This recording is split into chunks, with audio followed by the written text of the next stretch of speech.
Well, there it is. That was the intro. So welcome guys back to another live stream, another podcast, whatever you want to call it, of weekly crypto market recap. And this is number 9, is it? I think we might already be at number 10. It doesn't matter. Yeah. Well, it's happening, guys. Just know that it's constantly happening. So yeah, this week has been very very interesting. I mean, it's always very interesting. I mean, like we were saying before the call, crypto never sleeps, so we can't sleep either. So yeah. So yeah, Give it once up for again. insomnia. Yeah, I mean, if you don't sleep, then you don't miss anything, so you don't True. lose. So yeah, um, yeah. As always, the host, um, the Icarus of Alexandria, and myself, AI Zoro, and yeah, let's just kick it off. Let's just go right ahead. Yeah. Starting off with Compound V3. What do you think? They finally did some upgrades, which is I feel like it's like which is necessary like for a while now. Yeah, a Yeah. very long time. I mean, what they basically did is you're only able to borrow one asset, which is Mm-hmm. USDC for now, Yep. and you don't earn interest anymore on the collateral that you provide. So let's say you provide collateral in the form of Ethereum, you don't earn interest on that Ethereum. Mm-hmm. Um, Mm-hmm. you can only earn interest if you supply USDC, which I think Yep. kind of does make sense. Like probably yield farmers will not like it, obviously, um, but Oh I yeah, do think definitely it not. creates a safer system. Yeah, Um, more the sustainable, definitely. yeah, exactly, definitely. So the only thing I personally would probably like to see changed is maybe if you're only going with one stablecoin, then I can see why they chose USDC because it's generally viewed as super safe. But Mm-hmm. maybe I would like to see more decentralized one, as Yeah. Circle has recently, obviously, like froze the balances of USDC that came from Tornado Right. or interacted with Tornado. So yeah, it's kind of a centralization risk in my opinion, Yep. which I don't like. I mean, the obvious choice is kind of DAI, but DAI is also super reliant on USDC, so maybe some other Yeah. ones. But then I guess you come in contact with the more with the smaller stable coins. Although I Yeah. saw Rex mentioned as well, which Oh could yeah. be an interesting choice. But yeah, overall, I think especially for a bear market, the safer the better, right? So yeah, I Yeah. think this is an interesting and good choice. And Yeah. Definitely. hopefully they don't take more risk when it's a bull market again, because on a protocol level, you want things to stay roughly stable and not have a protocol also play the same kind of Ponzi games and casino kind of games that, Right. that you might see with users. But on a protocol level, I would prefer everything to be kind of safe and stable, whether I it's agree. a bull market or a bear market. Yeah, definitely, I agree. And like I think this is from their Discord. They've mentioned that they are looking into like adding Dai and hopefully in the future Frax, like how you were Right. mentioning. So maybe we will see, like if there is, let's just say, a more decentralized stablecoin in the future, then like yeah, something like Compound would definitely integrate, and then like not just Compound, most lending borrowing platforms will probably integrate. So like who knows, we might see that in the near future because everything you just touched on is definitely a great point. USDC and Dodge reliance on USDC, it's all around dependencies, and we can't really have if this is really going to be like a fully decentralized world, right? So I mean, what I do like that's mentioned in this thread is the fact that Compound V3 is going to be deploying on multiple different chains. And that was like the biggest thing because like I was always seeing like Compound still being stuck on Yeah. Ethereum mainnet. but everybody, like every other protocol, was branching out, going on different chains, becoming multi-chain, and Compound was just falling behind. So it's like it's really, really great to see them, stepping up and actually becoming multi-chain. And like how you mentioned, I guess them ending, the ability for you to be able to earn yield on whatever you deposit is really great, because then it ensures the sustainability of the protocol long term, and also like the comp token, it's not just like used as like a reward token. It could be possibly Yeah, used as more of a utility token as compound progresses. So yeah, it'll because be pretty also if you interesting. think about it in the with kind of a real world comparison, right? Let's say you have a Mm, mortgage and you um, essentially the house is the collateral for the loan, right? right. Um, but even though the house value might fluctuate, the bank doesn't pay pay you interest on the house on the value of the house, because that would be kind of weird. I mean, it would Yeah. be nice, but it wouldn't. It would be kind of weird. But that's essentially what most of these lending protocols are doing. Yeah. With, I guess you could argue, the difference being that most people don't actually own their house, so it's not the collateral of you as an owner, but more so Mm-hmm. uh, for the bank. But still, let's say you take out, let's say you paid off your home and you remortgaged your home, right, Yeah. to get another one. Then it is kind of the same situation, and also Yeah. then the bank wouldn't pay you interest on the value of your home. So yeah, I Exactly. think this is probably a safer way, probably also better for their burn rate. Mm-hmm. Um, so yeah, seems Yeah. No. seems safer, seems better to me. Yeah. No. Definitely. Like it's very excited to see like some of these like first generation DeFi protocols starting to adapt and upgrade, and like this guy Yeah, even mentions that we're gonna see synthetics V3 soon. Next is yeah, V2, DYDX V4, Yearn V3, and GMX what is that, X4. So yeah, like yeah, it's yeah. I very mean, interesting. because you could argue, right? Like from a yield perspective, obviously it's not better. Like yield farmers will not like it. Yeah, But is that really something that's sustainable for the long term, right? Like the definitely way not. people were yield farming in DeFi summer, that's not going to be, let's say, that will never be a stable job in the sense of that could be a job for a period of time, and obviously if Right. you have enough capital, like if you only need, let's say, 2% per year, then Hmm. I would probably not call that yield farming, but just uh, Yeah. like you don't have to work anymore at that point. You're Right. probably a multimillionaire. But like the amount that people were making in DeFi summer, that's never going to be like a stable job. Let's say you're making what, like a few 100% APR. That's that's not sustainable. So do Yeah. you really want to sacrifice that? Um, or do you want to sacrifice the safety and longevity of a protocol just to keep up with, let's say, other yield farms? And my answer would probably be no, right? Like Hmm. I would Yeah. rather have something that's more safe and stable for the whole ecosystem than um, keep going with something that's more risky and only is basically good for a small amount of people, but cannot really sustain in the long term.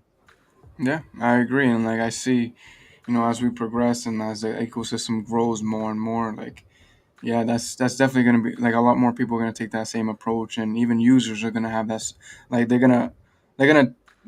gonna look at it from that perspective and then understand like yeah, it would make more sense if like the protocols were more sustainable instead of me just being able to just to milk essentially like whatever yield I'll be getting, and like Yeah, it's.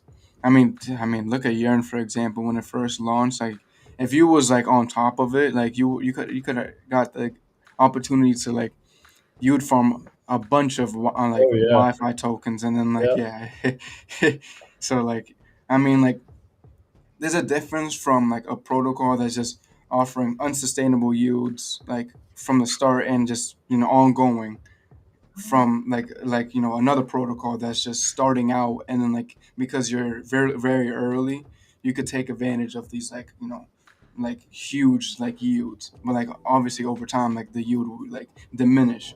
But like yeah, I feel like there's gonna be more and more protocols that's gonna be like that, where it's like it incentivizes the early adopters, and then like the yield slowly diminishes with time, and as yeah, the ecosystem and the protocol grows. So yeah, I agree with you, man. Like it's gonna be very interesting to see, like DeFi summer V2 or V3 at this point. yeah. Yeah, I mean at this point it might just be like regulated DeFi and slash unregulated DeFi summer at Yeah, that who knows? point. Yeah, I really hope we can postpone that moment for as long as possible. Honestly. Shoot. Yeah, no, I agree. It really reminds me of like how Polkadot and Kusama is. Like it's like Polkadot is like the regulated, and the Kusama is unregulated. So like I mean, Mm, who knows? They might go ahead and take that same approach. yeah, But yeah, like speaking on like DeFi, and it's gonna be very interesting to see like what people are gonna be able to do utilizing this brand new protocol Aztec, being able to like essentially like the transactions that you're going to perform is going to be completely private, and it's honestly it's really interesting. Like it's like I know we mentioned before the live stream that when we touched on this, like we'll just go like we'll just touch on it briefly because we could just go on about this because yeah, it just changes everything like overall. What do you think? yeah.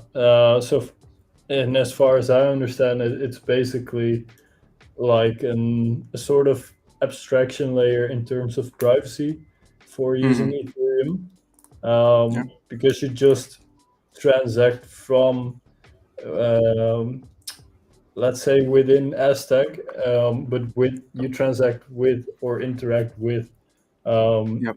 Ethereum applications that Aztec kind of reaches out to. So I think the analogy the guy makes, the or girl, I don't know, the original poster makes Mm-hmm.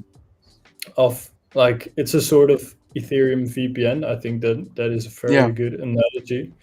Um, and I mean, yeah, that is really good because then I mean, Tornado Cash was already, it was a good tool in the sense of just having a way to protect your privacy on Ethereum, but it still Yes. was somewhat clunky in the sense that obviously you would rather have kind of this privacy by default almost, which Mm-hmm. is maybe not entirely the right term because obviously users would still have to bridge to Aztec to kind of get that privacy by default. Yeah.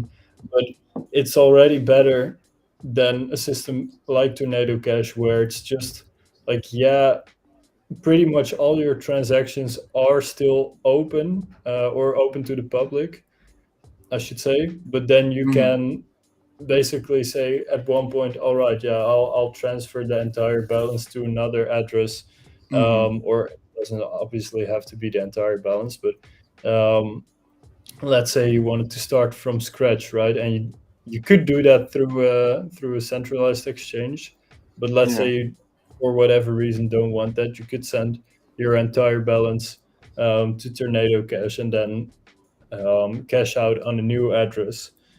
But that's, it feels more like, all right, the entire thing is still open to the public, just then the link between the two accounts um, is kind of anonymized, which obviously Right. is super helpful still because then people don't know the link between the two. So Yeah. it's basically like an investigator who loses the track of someone he's following, right? Which Exactly. is still useful, but I feel like it's way more useful if you have this privacy by default kind of way of interacting, because then especially if this becomes the biggest way Yeah. for people to interact, then it's so much harder to attack, I think. But of course, that remains to be seen.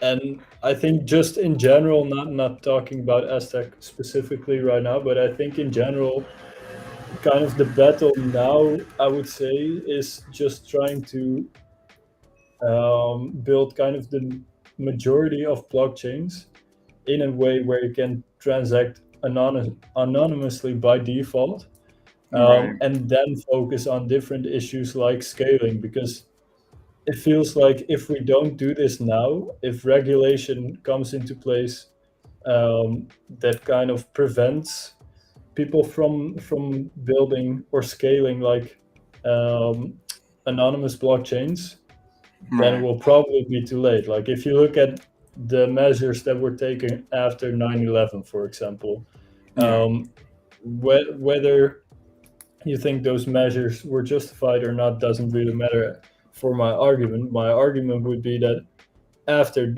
that happened, those measures never went away. And you Right. can, Exactly. I think you can really argue, like, yeah, is the world really a much more dangerous place after that happened? Or was that just kind of a one time event and those measures just stayed in place uh, for controlling the public, Yeah. basically? I mean, Yeah. That's true. that's obviously not a discussion where you'll only get one answer, but I think just to go back to blockchain, I think if, let's say, kind of all the major blockchains right now, right? So Ethereum, Solana, Binance Smart Chain, whatever kind of, whichever major chain you prefer, all of them are open or public blockchains. Mm-hmm. Um, and it will not be very easy for like a newcomer, um, something like Secret Network, right? It will not be very easy to take over one of those spots, even though Right. like Secret Network attracted some attention. I know Oasis also attracted some attention, but Mm-hmm. like they're not anywhere near, let's say, um, the major blockchains. So Yeah. I think the majors would have to go private because otherwise, or not private blockchains, but like privacy focused blockchains. Yeah. Yeah. Because then if they all do this, I think it will be less likely that, let's say, the US government or whichever government just outright bans basically all major blockchains as a concept. But it would be way easier for them to just block, let's say, maybe Secret Network or something like that, you know? So yeah, Right. I think, Exactly. No, that's yeah, a I think, great point. That's yeah, definitely a great point. we just have to focus on um, basically having the majority be private or privacy focused, and then Yeah. basically before regulations, and then hopefully regulations don't completely wreck everything that has been built. Yeah. No, like that's why like I like that you touched on tornado cash because it really is like how you said like it's a way for you to be able to like send funds from one address to another anonymously. And then Yeah, with this essentially like Aztec layer 2, you could deposit funds onto this layer 2, interact with these different D apps that's supported, and then now your transactions are private. Like that's like an extension to like yeah, tornado cash even further than that. And I really like that, really like that because like how you said like governments could just go after secret network or Oasis protocol because they're way smaller and it's easier to just disrupt them than like something like Ethereum. And that's why something like the Aztec layer 2 makes the most sense. And like all they got to do is just support more and more of these decentralized applications. So then like users are more prone to be opting into using something like this. And like it's not even just for the privacy; it's also for the cost. Like you save a lot more because they batch transactions together, and like that's really cool. So like man, I can't wait to see the development of this. this is really gonna really change a lot of things. Like even myself, like I might just start just using this if I want to interact with some of these protocols. Yeah, yeah, and I think um, from a user perspective and maybe even a sort of idealistic perspective, I Mm, would hope basically that more, let's say, layer two solutions and things like this just work together, because exactly. I would rather just have them work together. And from a user perspective, that's obvious, but maybe from a business perspective, that might not be obvious. Hmm. Like I could see people making less profit or something. Yeah. Um, but at the end of the day, if that makes a better ecosystem, then Hmm. I do think in the long term it will benefit everyone. So Yeah. yeah, I really hope this goes well for them. And Yeah. um, yeah, let's see. Definitely. I could definitely see more like people seeing this and they're like, "Oh wow, this is a great idea," and then people are just trying to create their own, and there's going to be like just like how we've seen with like Uniswap being the first, or bank, or you can call it, but then Uniswap taking it, expanding it, and then there's just a bunch of these decentralized exchanges. Like I could see the same thing happening with something like this, and like that's just good overall, because then like we have options, and like you know even the government, instead of them just going after like essentially these guys and then making them shut down, there'll be other options that users can also access to. Yeah, So it's like, yeah, it's really interesting. Like I'm really glad that people are taking privacy a lot more serious, because like how you said with like the 9/11 example, like essentially that's what happened in the blockchain space recently with Tornado Cash, and like yeah. USDC blacklisting all these addresses. So yeah, hopefully we do see some like like more people taking privacy more seriously, not just in like the protocol level, but like at every level. And Arbitrum, another layer two. Arbitrum Nitro, like their white paper was released, and it's very interesting. Like that's Arbitrum is one of my favorite layer twos, and I'm really happy to see you know the next iteration of Arbitrum. What do you think? I was just gonna ask, like, can you give me a quick TLDR? What are the major upgrades? Well, I know I see. I read into the Nitro when it first was like being mentioned. I didn't even get a chance to look at the white paper. I probably should have looked at the white paper. No worries, no worries. But I mean, shit. Like just thinking about like how some of these other layer twos are structured. Like I could already see like based on where Arbitrum one was. Like I could already see how Nitro is going to take it to the next level. Actually, I created a whole presentation on this, and I'm very surprised I do not remember any of the details.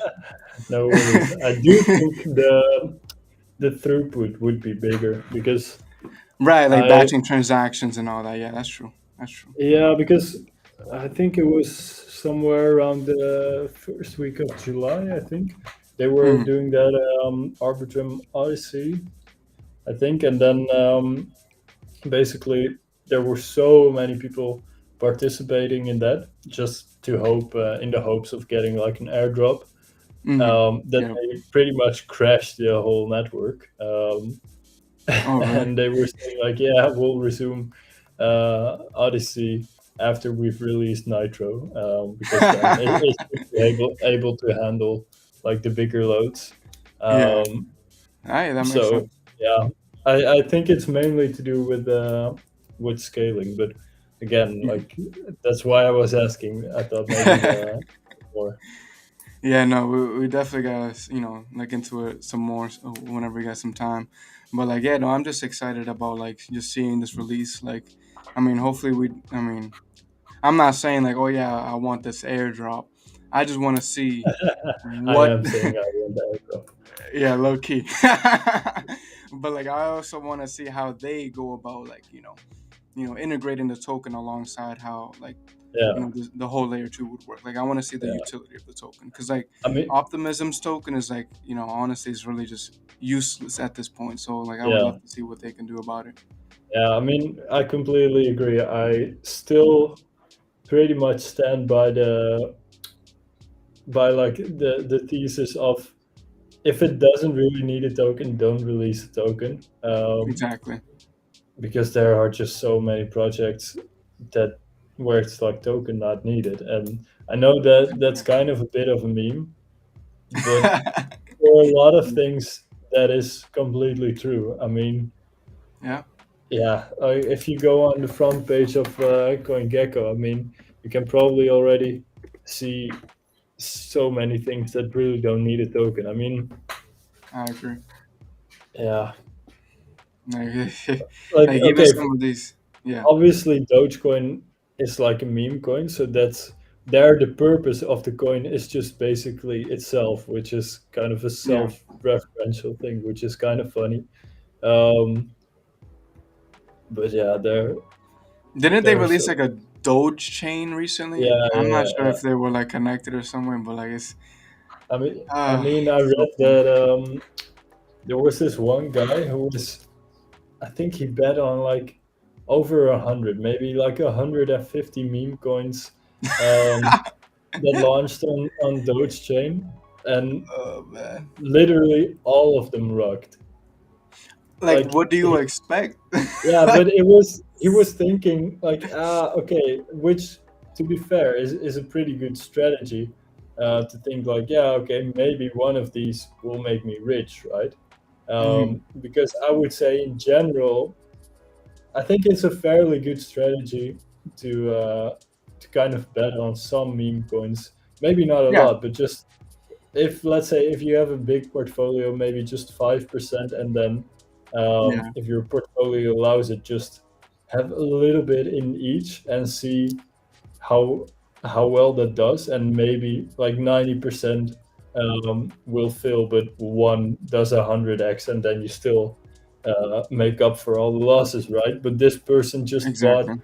like 150 or something, and all of them rocked. Not even a single one like Damn. went higher, and or maybe they went higher for a short amount of time, but Right, yeah, right. literally all of them rocked. So it's like, yeah, no Yeah. thanks. And it was also a 7 day withdrawal period, so Mm. by the time people got their money out of dog chain, Jesus. it was already lower. So yeah, See I that probably wouldn't bet on that.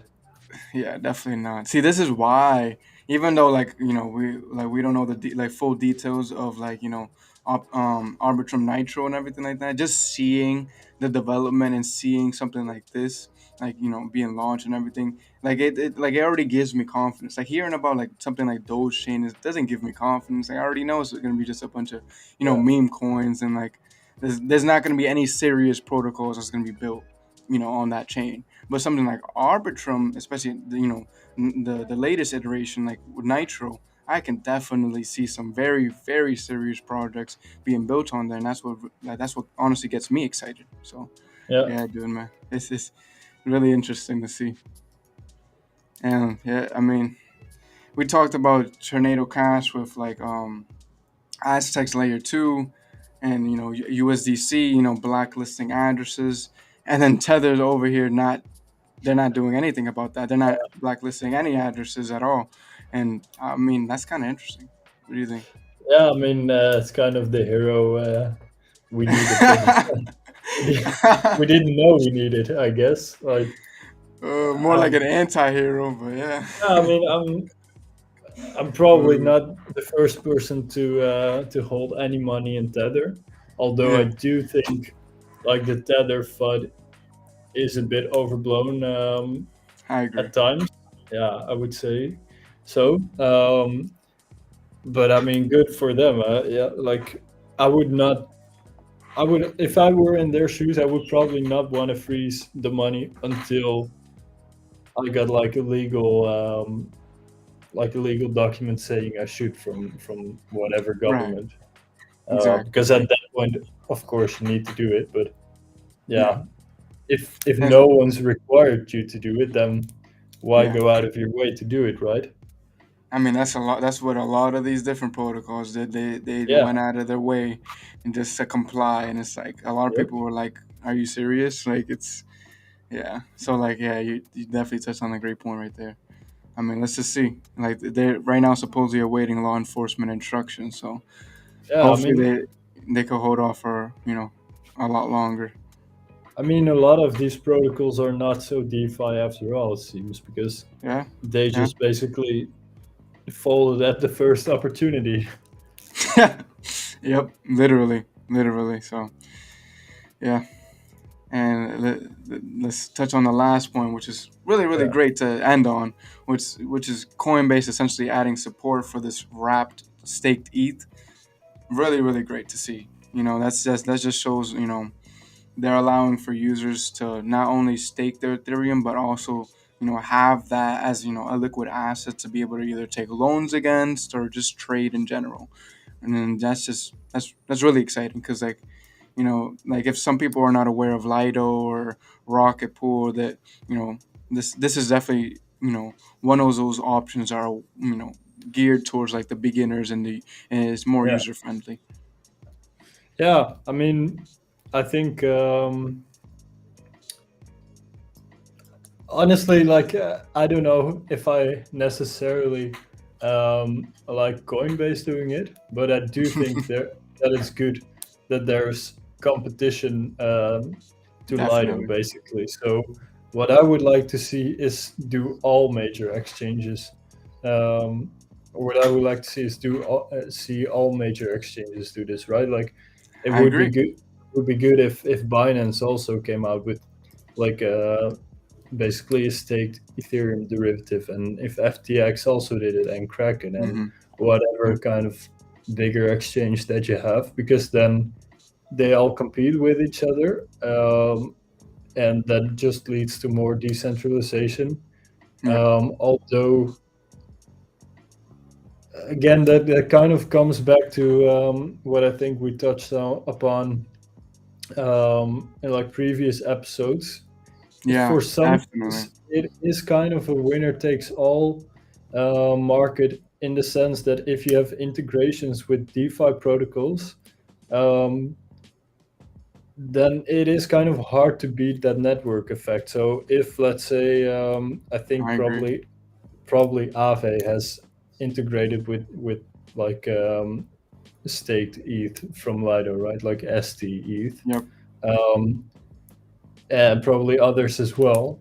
So there needs to be an incentive for them to add like CB ETH, and if Yeah. if let's say all the other exchanges that I just mentioned also offer some staked ETH derivative, Mm. I I think probably like maybe, okay, maybe let's say the major protocols like Aave and other DeFi protocols like them would integrate these bigger staked ETH derivatives, but I Mm. think especially the smaller ones will just choose whichever has the highest liquidity.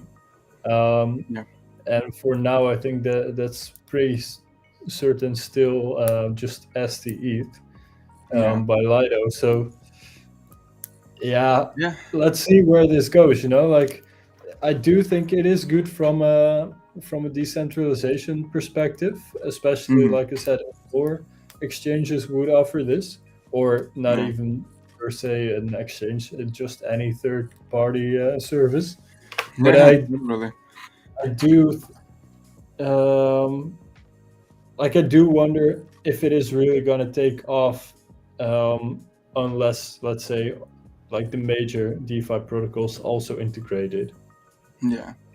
Yeah. No.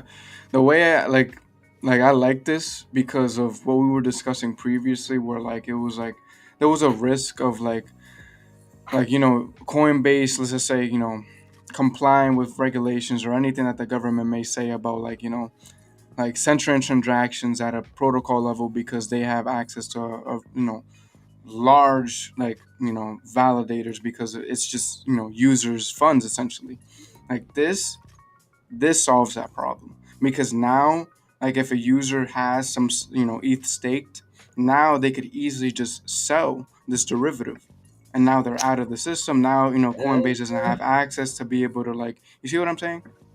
Yeah, I do see what you're saying, but I'm not sure I entirely agree with it because Mm, let's say I have Ethereum staked with Coinbase, right? And I get yeah, this CB ETH, so this staked ETH derivative. If people anticipate that that basically Coinbase is going to get slashed, right? If they comply with the regulations, right. then the derivative will trade at a discount, and That's true. um, then let's say, yeah, I mean, I guess the price really depends on, let's say, whether Coinbase actually gets slashed. But then, let's say I have this staked ETH derivative, and Mm, I would take that and just sell it to you for whatever reason, right? It doesn't matter. yeah, Then you could say, ah, yeah, that's good because then a Coinbase customer is no longer essentially holding the bag, right? But right. then if Coinbase gets slashed and um, you essentially end up holding the bag, Mm-hmm. then you're the one who's in trouble. I mean, Yeah, that's that's true. good for me, but as a whole for the ecosystem, you just transferred the damage from one person to the other. So That's true. for the ecosystem as a whole, it doesn't matter. It only matters that then maybe fewer Coinbase customers got hurt, Mm-hmm. which is yeah, which is quite dubious, I think, because then you could argue like, yeah, that's good for Coinbase image, but really, if Coinbase loses pretty much all their ETH in a Yeah. slashing event, then there's not really so much saving Coinbase image anymore. I think that's kind of quite a devastating blow to Coinbase, and the fact that then maybe less customers got hurt due to them providing this Coinbase ETH derivative Mm-hmm. is Yeah. not so super relevant anymore, I think. Yeah, no, that's a great point. Definitely a great point. Like it makes the most sense. It would make the most sense if they had something where, like, you can go directly to Coinbase and exchange like the derivative into ETH. So then Yeah, you're transferring yeah, the burden directly to them. yeah, Then that would make exactly. more sense. Yeah, Yeah, I agree. 100% agree. Yeah, yeah, Yeah, no, because that makes more sense. yeah, that would be way better. But um, I haven't really taken a look at it, but I'm guessing probably they won't do that because Yeah, they no. can they can probably also see that there is at least a certain risk. Yep. Um, yeah, it is interesting because I wonder, like, if they really get slashed and they're so screwed. Yeah, no, definitely, I mean, definitely. even if they can like weather that impact just um, from a financial standpoint, I'm not sure there's really recovering from that Hmm. blow to your image. No, like Yeah, definitely not. imagine just losing like what that there's a few billion I think they have staked, Yeah, right? yeah. Yeah, yeah, that's kind of devastating, man. I don't think they would recover from that, to be honest. Yeah, definitely not. Definitely not. They would need to make sure that they don't go and take any type of like initial steps to, like, like following any like just doing anything in regards to, like, getting them slashed. Like they would Yeah, just need to just avoid anything like that. So then there's no risk. But, like, who knows? Honestly, like it's just a matter of just waiting and seeing. But at least they're at least offering this, because it would be a lot worse if your ETH is just stuck there and it's like, oh, yeah, true, true. I do think it is a bit better, um, but it's still, but I'm not it's sure by how much. Let's yeah. put it that way. Yeah, definitely not, definitely not. But yeah, man, let's end it right here.